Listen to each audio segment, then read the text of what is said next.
I, Nirmala Sitharaman.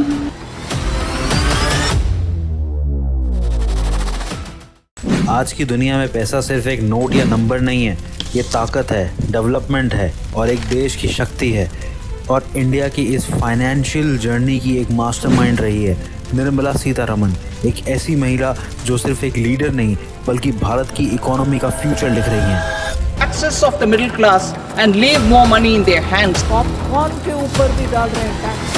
अरे corruption के ऊपर आप डेटॉल से मुंह साफ कर दो।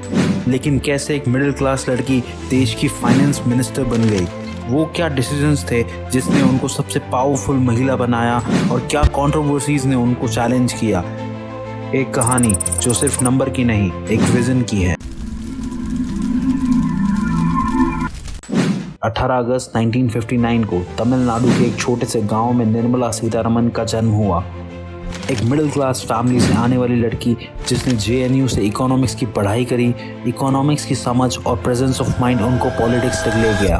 2014 मोदी गवर्नमेंट ने रिकॉर्ड ब्रेक जीत हासिल करी और निर्मला सीतारमण का नाम हाईलाइट होने लगा। पहले डिफेंस मिनिस्टर, फिर 2019 में फाइनेंस मिनिस्टर और भारत की पहली full time female finance minister बनी। पर एक सवाल, क्या वो देश की इकोनॉमी को नई ऊंचाई तक ले जा सकेंगी? 2019 जब निर्मला सीतारमण ने फाइनेंस मिनिस्ट्री संभाली, इंडिया एक स्लो डाउन फेज में था। इकोनॉमिक ग्रोथ स्लो हो रही थी, जॉब्स का क्राइसिस था। पर असली टेस्ट तब आया जब 2020 में कोविड-19 ने दुनिया को हिला कर रख दिया। आज रात 12 बजे से पूरे देश में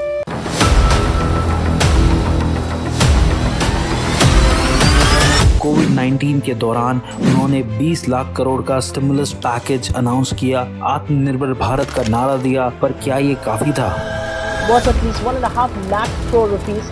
My concern is spend. There's a need to do a check between hype and reality. एक फाइनेंस मिनिस्टर तभी सक्सेसफुल होता है जब वो नए रिफॉर्म लाए और निर्मला सीतारमण ने नए नए इकोनॉमिक एक्सपेरिमेंट किए। GST simplification, corporate tax cuts, privatisation of PSU, air India, BPCL जैसी कंपनियों का प्राइवेट सेक्टर में जाना, digital India and UPI expansion, cashless economy का बड़ा प्लान।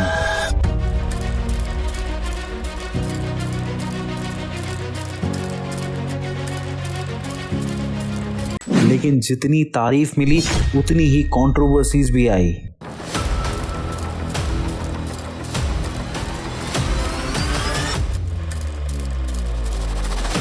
जब अडानी हिंडनबर्ग केस आया तो अपोजिशन ने सवाल उठाया, क्या गवर्नमेंट सिर्फ बिलियनियर को सपोर्ट कर रही है?